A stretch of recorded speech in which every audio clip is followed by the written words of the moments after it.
Welcome to episode 166 from the Shed End with myself, Theo and Theo. How you doing? I'm good. I'm good. It's the weekend. The sun is shining here in London.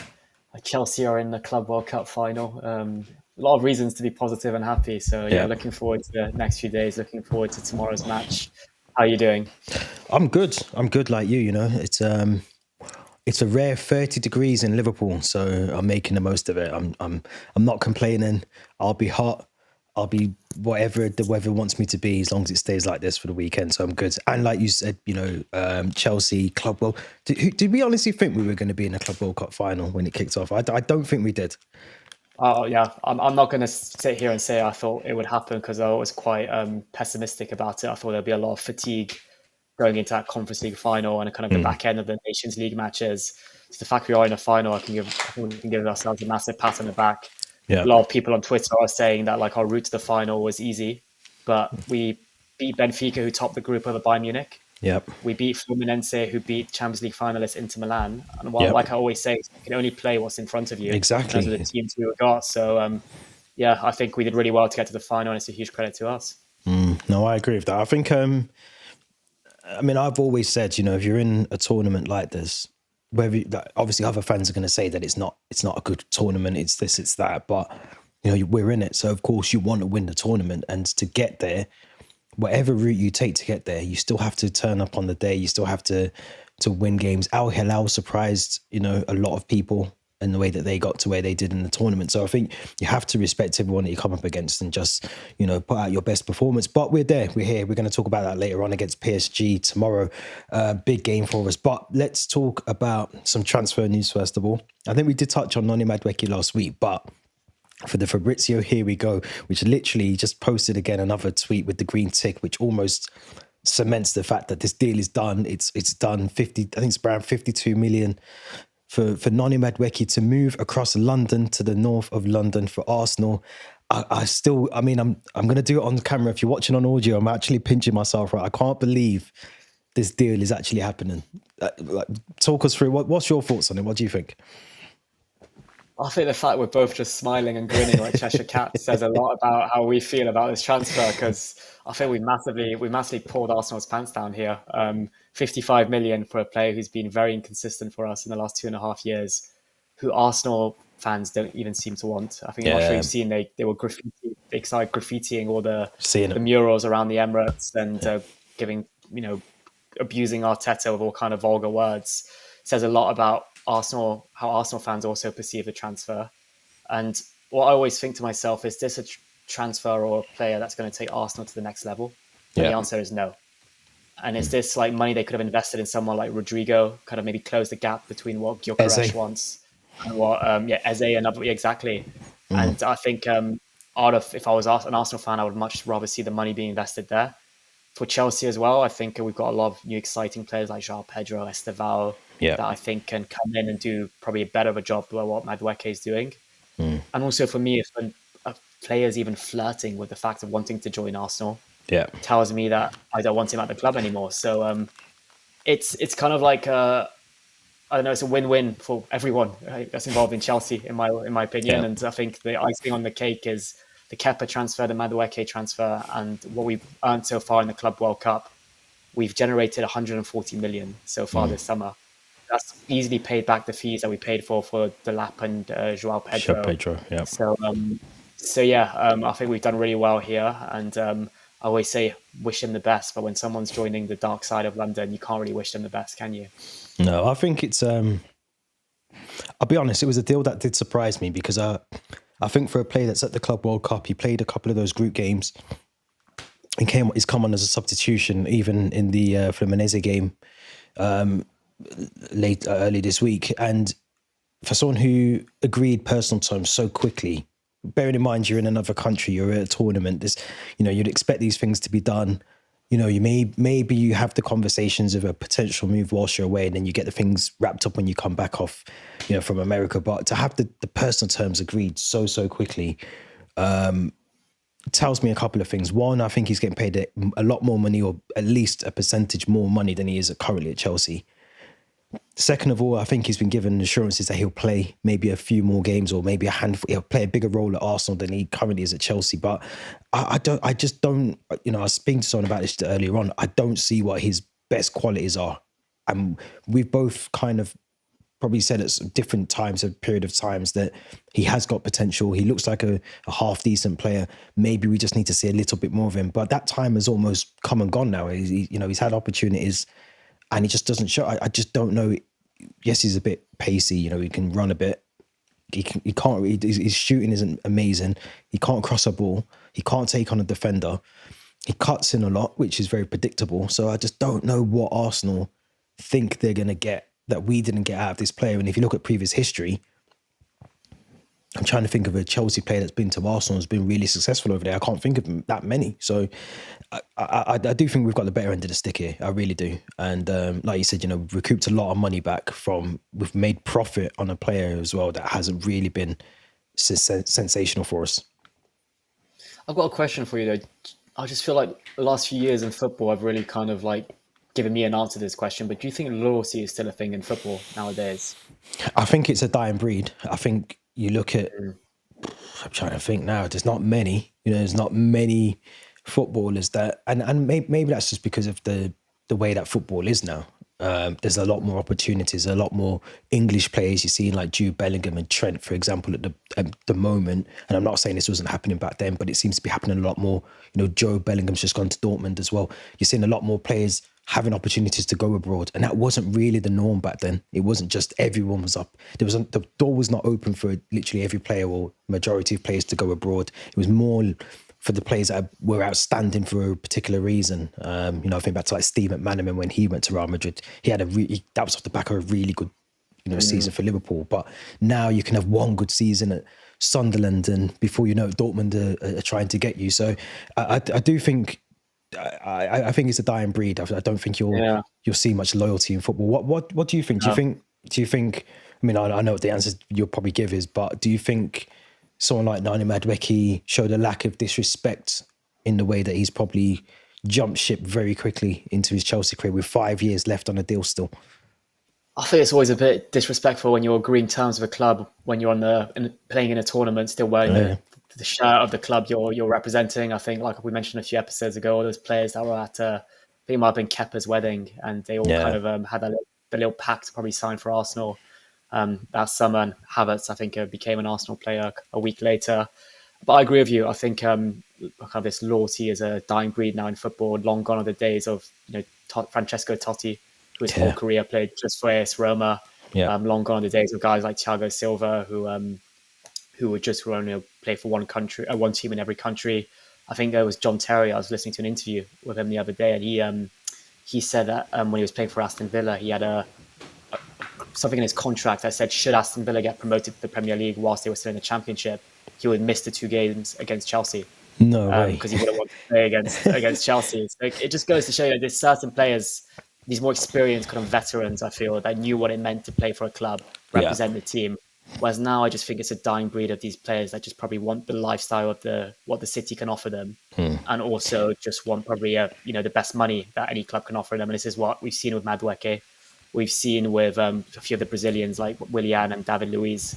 For sure, they were probably exceptions because they were kind of nearing the end of their careers and wanted to stay in London. But I think had that been more than a couple of years ago, I think these players would have taken a step down in terms of football, maybe gone to another country, dropped into the Championship to just show more respect to Chelsea. But nowadays, that's not the case anymore. I think you've got Werner, played for Tottenham, Havertz, who played for Arsenal. It's Jorginho for Arsenal as well. And Kepa as well. Kepa's moved over to Arsenal. For Arsenal, Kovacic for City, Solanke, who was an academy player, who's now playing for Tottenham. And he's been at Liverpool.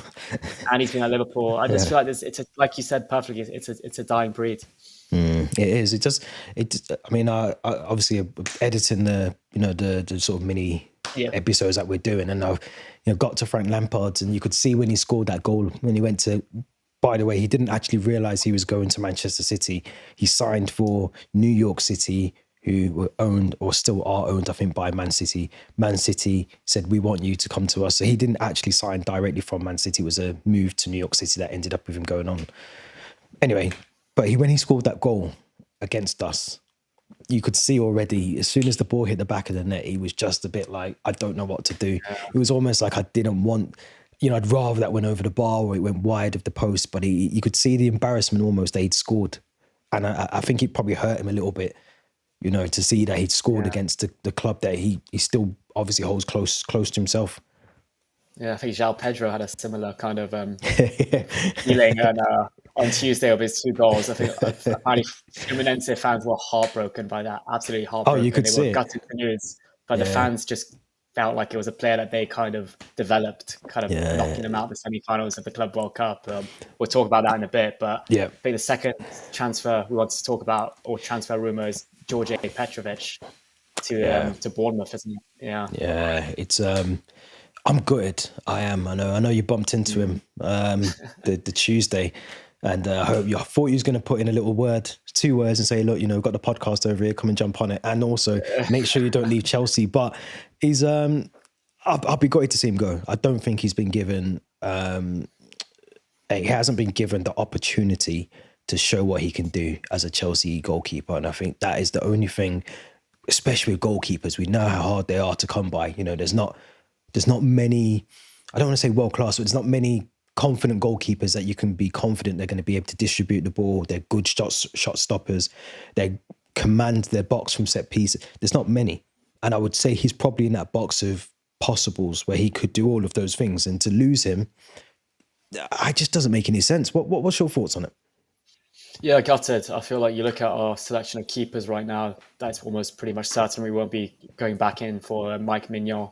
I think he's better than Jurgensen. I think he's better than Sanchez. I think he's really developed in Ligue 1. He's improved his ability to play with the ball at his feet and his distribution. And that's, I think, one of the main reasons we sent him out on loan. Yeah. And I think just any kind of logical thing you do nowadays in football, you send a player out on loan, is for them to develop. And then if they're better than what the resources you currently have, you bring them back in. And you kind of find a place for them in the team. Whereas in his case, it seems like Maresca's just banking on Sanchez being his top choice and Jurgensen getting better, maybe Penders being the next big thing. But he looks like he's the one now who's going to be going to Strasbourg. Yeah. And I think what really kind of makes this, basically, there's no kind of, way back in for Petrovic at Chelsea, is he's part of this group of players now that's back at Cobham and been told that they don't have a future at Chelsea alongside De Sassis, João Felix, Chilwell, Gilchrist, Sterling, Broja. And I saw him on Tuesday evening it was 7:30. Yeah, it was 20 minutes, half an hour before the Club World Cup semi-final, just walking down the Thames with his mates. So that tells me that he's not even watching the match. He's just going for a little walk with his friends, and he's not really bothered about his team in a semi-final of a Club World Cup. So I think he's disconnected now from the club. He was linked to Sunderland. He was linked to Galatasaray, but now it seems like Bournemouth are wanting his signature for 25 million. Personally, I think that's a fantastic signing for them. They're getting really good keeper at a decent price in today's market as well. Premier League experience, and I think good enough now to just come in, be the first choice. Now that I think Neto's not their first choice, and Kepa's gone to Arsenal. So contrary to Madueke, I can just wish him the best, because I just feel like a bit annoyed with how things have worked out for him at Chelsea. I mean, I'm hoping, and I can only hope. It's the one thing that they say can kill you, but it's nothing's done until it's done, and I just think is the door firmly shut on Petrovic? Maybe because for him not to be, he's obviously had conversations with the owners and the manager before the Club World Cup, and he wanted those assurances that he was going to be number one. And I just, like you summarize it really well. Look at our goalkeepers and look at what Petrovic has done for Strasbourg. Surely that warrants, even if it's for half a season and January comes and Bournemouth still want him, or he's not good enough. He's had a fair 6 months, to prove what he can or can't do for the club. And I just think to let him go for 25 million, we let Kelleher go to, well, I didn't let them, but we didn't go in for Kelleher for who's now at Brentford. And you just think to yourself, are we confident going into, no disrespect to Sanchez, because I think he's been a bit of feedback there. Sanchez, I think he's good, but I don't think he's a Petrovic level. No. But we don't trust Sanchez, because if we were to trust Sanchez, we wouldn't have been trying to get Mike Mignon. Let's be honest. Yes and no, I think. I'm growing to trust them a little bit. I I mean, am growing to trust them. yeah, I think I'm in the same boat as you. I'm growing to start to trust him. I've seen signs that he can be a top quality keeper, Yeah. but I also think like the Maresca and maybe the board don't trust him if they were willing Yeah, to that's it. try to get Mike Mignon to be their first choice. It just seems like we're playing we're playing musical chairs with our goalkeepers at the moment. We don't really know who our first choice is. Every summer we're linked to a different keeper. Every summer, every keeper we have is linked with an exit. I don't think there's a clear plan for guys like Slanina as well. Penders, we're just hoping he's the next Courtois with no guarantee as well. It just seems a bit messy. I mean, Yeah. I've said it loads of times. This would have all been sorted had we signed Mamadashvili. I think it was Yeah. a year or two ago instead. But now Liverpool have got themselves two Top world-class keepers, top not just goalkeepers. one, but two top goalkeepers. Yeah, so Yeah. it's a shame for us, a real shame. Yeah. Just before we move on, I just wanted to say as well, do you think, and I'm only sort of playing like a devil's advocate a little bit, but do you feel that maybe the idea was to try and sell Sanchez, keep Petrovic, and maybe bring in Mike Mignon and have Mike Mignon and Petrovic compete for number one? Petrovic didn't want that. He was like, I want to be number one. Situation has changed where they said, actually, if you don't want to be, competing for number one, you can go and we'll actually keep Sanchez. Do you reckon that maybe could have, because I'm just trying to think of a rational reason why you'd want to get rid of a goalkeeper that's been arguably one of the best goalkeepers in the French league to then send him to Bournemouth for a cut price. Let's have it right. It's not even, he's worth way more than 25 million. And to keep Sanchez, who clearly the owners, the manager wasn't and hasn't been confident with throughout the season. It just doesn't make any sense. Yeah, and I also read this morning that Jurgensen wasn't willing to go out on loan to Strasbourg as well, so that probably backs what you were saying. But yeah, you never know. Maybe now that the Club World Cup's over, maybe I don't think there's a way back, but it could be like Maresca that sees Petrovic and says, "Actually, we're not getting Mignon now. We want you as part of our list of goalkeepers, potentially even our first choice." Yeah. But I think it's still very unlikely. Could be some groveling to do. Well, they've got the money, and if we win the Club World Cup, we'll get an extra couple of million on top of that. So maybe they'll say, actually, we didn't need you for the Club World Cup, but we'll keep you now and we can get rid of it. So I'm hoping. But let's talk about Fluminense Tuesday, 2-0, João Pedro masterclass, as you said it earlier on. I'm going to be honest, I expected a bit more from Fluminense. I don't know. What did you think? Because I felt, I mean, you know, I don't want to say you're closer to them than I am, but definitely I felt like there was going to be a bit more fight from them. And I don't think we really got to see that as such on Tuesday. Yeah, I definitely felt we were the better team throughout the match. Don't get me wrong, Fluminense did cause us some issues at some point. I think Cucurella clearing it off the line. Oh, yeah. There was the big penalty call for Chalobah's handball, which I think was right, that he kind of wasn't given. It was in a natural position and he was trying to move his hand out of the way. But I think overall it was very, very comfortable for Chelsea. I thought, I mean, Thiago Silva was, again, a rock in defence. I think there's a few moments. I'm not sure you saw at one point, someone puts a cross into the box and Silva manages to head it out for a throw-in. Not even a corner, he heads it out for a throw-in. And that just shows how, experienced he is. But then again, the two goals that we scored were absolutely insane, like rockets of goals. And I don't think we're scoring those goals with Delap or Jackson on the pitch. No disrespect for the two of them. It's just a moment of magic from João Pedro, who just seemed like he was full of confidence and wanted to shoot at every occasion against the team that made him the player he is now, his boyhood club. So he clearly bit the hand that used to feed him. I think it was quite comfortable. I do feel like we were very, very good, though, so it's a credit to us for kind of making it seem quite comfortable. And good to know that we gave João Pedro a bit of a rest after his 2 goals, because we have to remember he's only had about maybe a week's worth of training, not even. I'm quite pleased with how he played, and then managed to get players like Jackson, Reece James on the pitch, and Madueke as well, which I found completely pointless. If the guy's signing for Arsenal, why are you giving him minutes? Give those to Tyreek George, give those to keep Nkunku maybe on the pitch if he's still part of the rest of the fans. He's actually had a very good game as well. He had a really, I was going to say, he played a really good game. We criticise him when he doesn't do well, but I thought he looks very, very good on Tuesday. Yeah. And the other one who I think has been our player of the tournament is Pedro Neto. Yeah. I think 3 goals throughout this tournament. He just looks full of energy. You wouldn't think he's someone who was playing a lot of football back end of last season, played in Portugal's Nations League final as well. Yeah. So yeah, he's I think a player that's going to only get better as he continues to play with Chelsea. But yeah, I'm really pleased we kept a clean sheet, 2 goals. Obviously gutted that Fluminense can't also be in the final with Chelsea because I have a lot of affection towards that team. But yeah, it's going to be a big one now tomorrow against the Champions League finalists. It is. It really is. I just wanted to pick up as well because obviously Moises Caicedo Yeah.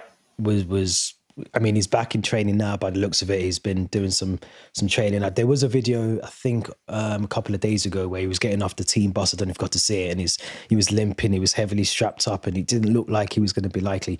I still think there's a 50-50 chance he doesn't play tomorrow. I do. I think although he's in training, you don't have to think, because it was a nasty one. I don't know if you got to see like the ankle sort of, I remember said to you, might be ligaments, or you just don't know. And you don't really get to see the damage of those kind of injuries until like a few days later. So I don't know, but what would you do in that situation? Would you risk him tomorrow? Would you play him? I mean, it's a type of player you just have to have against Paris.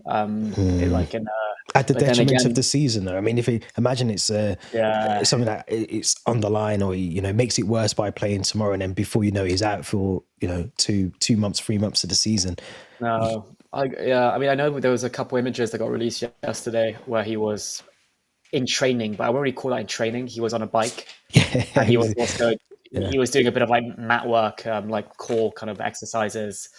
So I don't think he'd actually properly been able to run on the grass yet. Yeah, so that's worrying.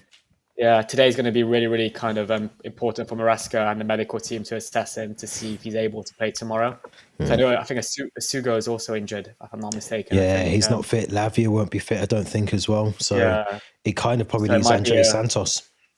Yeah, if Caicedo's still not fit, it'll be a double pivot of Enzo and Santos, which I'm not against, to be fair. I'm not against, but it's just when you have a player of the quality of Caicedo, it's going to be a huge kind of void to fill against a midfield of Vitinha and João Neves, Kvaratskhelia, and these type of guys. That you'd want someone like Caicedo to break up the play. I did want to ask you though about Jackson's chance when he should have maybe squared it to Palmer. What did you think of that? It sums up Jackson. It just sums up. I mean, there's a time and a place to take that shot on. I'll be honest. Had that been João Pedro, I think he might even score. But you just know with Jackson, he just doesn't have the confidence to take those kind of acute sort of shot. He just doesn't have those. He doesn't do well from those angles. And when you can see the frustration from Cole Palmer immediately, he's almost like saying to him, "Square me the ball. I'm on. Square it to me." And the aftermath, I don't know if you got to hear it, but you could hear Cole Palmer over the commentators. Greedy something, wasn't it? Yeah. So you could hear him. So it's that loud in a packed out stadium. He wasn't by any of the mics by the side of the pitch. He was you can see the frustration there. And I think things like that will never help Jackson because delapsing now, you've got João Pedro, Nkunku. If he stays, that talk of United's died down a bit. If he stays, there's 3 people ahead of you potentially before you even get a nod in the team. So yeah, it wasn't good. It wasn't good at all. Yeah. For me, though, that's exactly why he's shooting, because he's got competition now and he almost wants to impress. Find the back of the net, show Maresca he's still the first choice striker. It's only good if you score, and if you miss or you don't square it or you don't use your brain and think, actually, I can get an assist out of this rather than a goal. Maresca's probably thinking, you need to go on loan, mate, or go to he's been linked with Arsenal the last couple of days. AC Milan, so he might get a move. He might get a move. But I thought it was a good game for us. I thought we looked very confident. Cucurella again outstanding. I thought Chalobah, albeit the handball call, which as you said wasn't a handball. Tosin and Chalobah look comfortable. So I'm confident going into the game tomorrow. I really am. I think credit to Fluminense. They've got that far into the tournament. They potentially should have gone even further. They just came up against a team that wanted it a bit more on the day.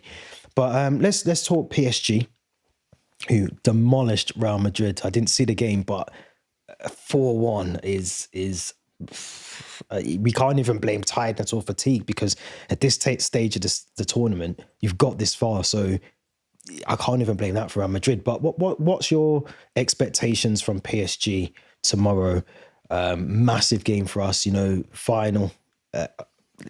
let's take our bias caps off for a minute.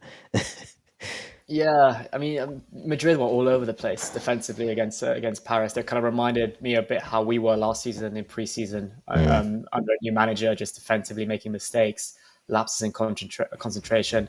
And when you play against a team like Paris, there's no room for error because they have Yeah. guys like Ousmane Dembele, Désiré Doué, Barcola, that will just kind of take advantage of those mistakes and score. But yeah, this is going to be a huge game. Throughout all of last season, when we were fighting for Champions League top 4, we kept saying like, how are we going to cope against these Bayern Munichs, these Paris teams, these Real Madrids? And it's now finally a big test for us. We're playing against the Champions League winners, a team that look probably like the best in the world right now under Luis Enrique. Yeah. And we're going into it as the underdogs, don't get me wrong, but I also think we'll cause more problems for them than Madrid did. Because we seem a bit more like as a built team now. We've got a year with Maresca. Madrid only had like a month under Xabi Alonso. Yeah. So I think it's going to be a tight game. I still think we might not win it, but I think we'll definitely give Paris a good game. And I'm actually really excited for it as well because it kind of gives me this kind of like feeling of watching a Champions League game in 2015. We used to play Paris in the knockout stages. I was just about to ask you, do you know when our last win was, and who were the scorers of our last win against PSG? Yeah, it was April 2014. Andre Schürrle and Demba Ba, wasn't it? In the comeback, I think we played them the 2 following seasons and didn't qualify. Yeah. But yeah, it's going to be a bit of because I remember we had those 3 consecutive Champions League campaigns where we played them in the knockouts, and I think only qualified in the first time we played them, and then we lost in the second 2.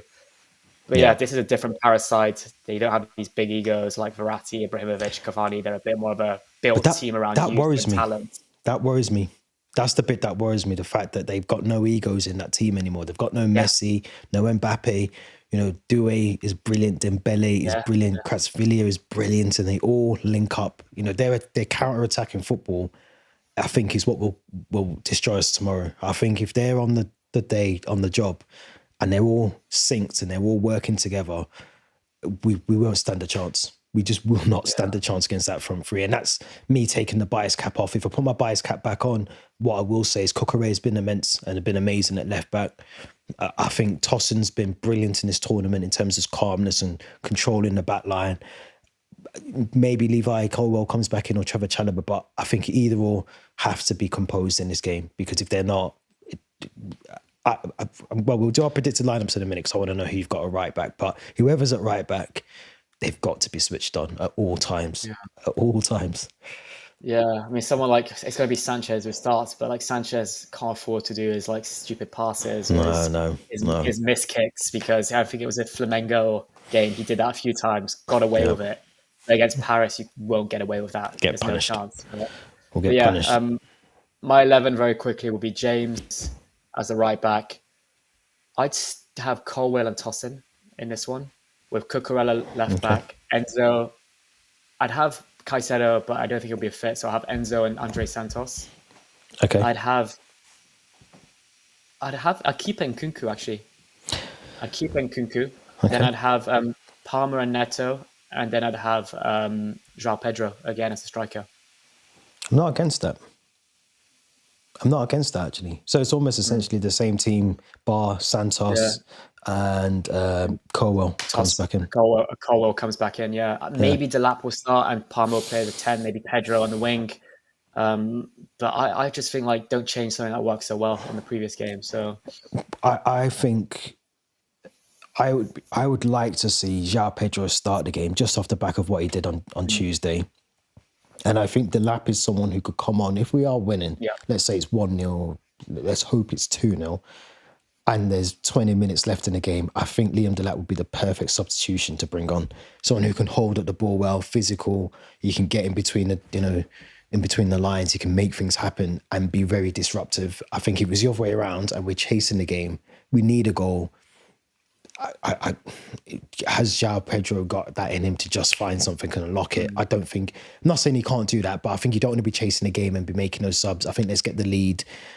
I think someone like even Nicholas Jackson could come on. He can hold up the ball really well, and he loves to run with the ball. He loves to obviously not pass the ball when he should, but I think we've got to get this team right. And the tactics for me tomorrow will be so, I say it so often here, but they'll be so crucial for Maresca, how and when he makes those subs. Absolutely, yeah. I think I'm not against maybe the lap starting, but I think, like you said, I think he could be a good impact substitution. Yeah. João Pedro scored some brilliant goals on Tuesday. He's full of confidence. I think he can maybe be someone who maybe test on the rumor, shoots a bit more compared to Jackson, who might just drift to the wing. So yeah, I think that'll be my lineup and my prediction. You're brave. You're brave. I wasn't going to ask you for one. Oh really? Okay. It's too late. It's too late. I mean, I was literally going to say I'm expecting the worst, hoping for the best, but I still think it's going to be very tight. So I'm actually going to go 3-2 Paris. Okay. Yeah. I don't know. Part of me thinks we're going to get hammered. I really do. And in my head, I'm thinking like 5-0, 4-0, thinking like a proper annihilation. But then a part of me thinks it's a final. Pressure can get to players. The heat might play a factor, as you said before. So I'm going to go 2-0. 2-1. I'm going to go 2-1. PSG. Paris or for Champions? Yeah, Paris, yeah. I think we'll lose it. I really hope I'm wrong. You know, it's very rare that I come on here and I go against Chelsea at all. But if we're being honest, let's just be honest and say that PSG are a very dangerous team going forward, an absolute dangerous team. So, and we are as well. I think we are. My worry is that Caicedo injury is going to be massive in that midfield.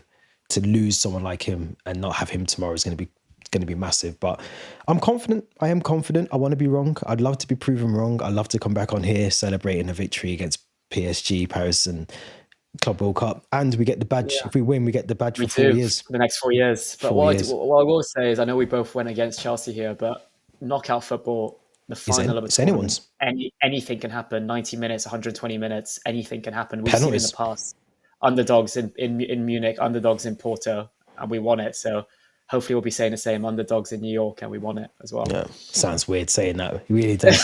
It really does. Weird. Oh man, crazy. But no, thank you, Theo. As always, pleasure. Yeah. As you said before, the sun is shining, so make sure everyone who's listening to this, whenever you get to listen to it, if it's not now, if it's tomorrow before the match, enjoy the weather. It is good weather. Stay hydrated as well. Let's hope we win the Club World Cup. Let's hope we're not here disappointed Monday morning. Until then, enjoy the weekend, and we will be back next week.